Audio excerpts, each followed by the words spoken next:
A lot of people grew up with fairy tale characters, and so it's writing the history of how these fairy tale characters knew each other, that it's the one evil queen for all the characters, and that Cinderella is friends with Red Riding Hood, is friends with Snow White, and so I love that it's like rewriting history, because people have that in the fabric of their makeup, so that's pretty cool. At the last convention I was at, there was people there from Kuwait. Like, for my birthday on Twitter, I went, hey, it's my birthday today. Within 15 minutes, I had people from around the world, from France, from Spain, Madrid, Kuwait, Brazil, Argentina, happy birthday. So it's like, that's what's so wild. It speaks to so many people, and I think it speaks to the child or the believer inside that. I just want to ask you a quick question. I'm just going to just this for a second, if you don't mind. Thank you very much. Tell me, what is it about your particular characters in the show that you enjoy playing so much? Well, Granny's pretty feisty.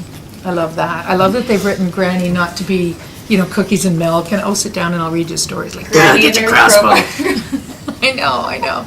And I'm sassy, and I get to say some, we had a couple of bigger episodes together, but my character mostly just shows up and says a comment here or there, but usually they're pretty choice comments. So, so I have the diner, and so... and you're supposed to be it. And I'm supposed to be dinner. Yeah. Nice. I've never heard that connection. I've never heard that either, but that's great. That's my Get Eddie cousin. and Adam on the line. She told me that. Who told you that? Your wife? My little cousin. Your little cousin. Yeah. That's great.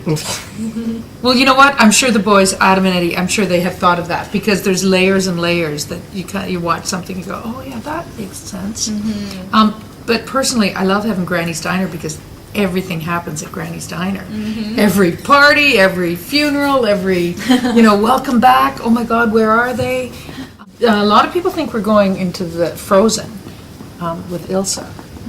I'm not saying that for sure. I do not know. I'm just saying what I've heard on Facebook and Twitter. And the fans, you guys know more. They know more than we do.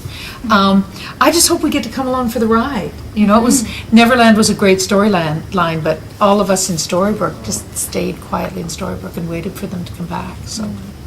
So it would hopefully something that filters back and forth between Storybrooke and some other land, be it Frozen or...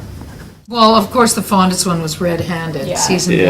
Oh my God, That filming was up on the top of Mount Seymour in the snow and the fog. Like, they didn't have to have a fog machine or anything. It was just there. The beauty it was fantastic, and we had such an arc in that episode. Our characters, the backstory was revealed, and it was great. And our relationship was revealed, and we went through stuff and came out the other side. And then going back and forth between Fairy Tale Land and Storybrooke.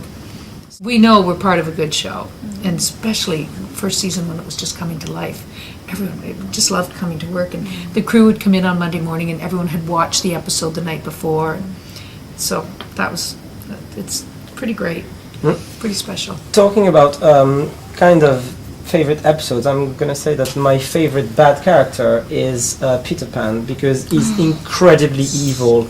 And I loved the way that they turned him around, because Peter Pan is supposed to be, let's have fun. But no, in this time is incredibly bad. And the new character, the bad one, the one from Frozen, do you think, she can be that evil? Do you think any bad guy in the future can be as evil as Peter Pan? He was horrible. Like, really. He was so I horrible, love that he was horrible, but he was horrible. But don't you think it's who speaks to you? Because I loved what Robbie did with Peter Pan. I loved and how they wrote that character.